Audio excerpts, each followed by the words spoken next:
Obsessive love is a situation where when you go into a relationship, rather than thinking that that other person is someone who you relate to as most people do, in a sense you think that they're the one, they're the answer. That other person is going to bring you that sense of completeness and that you don't have within yourself. And what happens is the obsessiveness generally gets triggered when there's some form of rejection.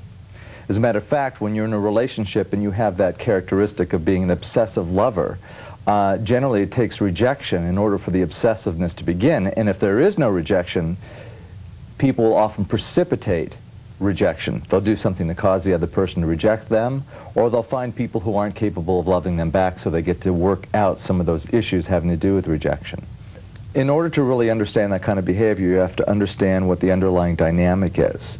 And the underlying dynamic is that when a person feels abandoned, they experience pain.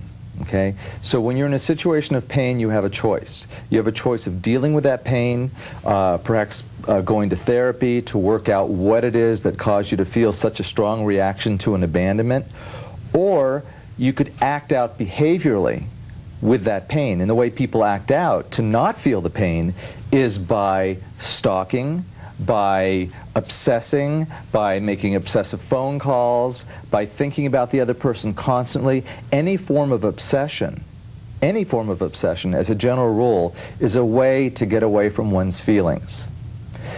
The other thing a person could do to get away from the feelings of pain is act in. Act in means that you take your feelings and you turn that anger or that rage that you have for that other person who's abandoned you, theoretically, and direct it toward yourself.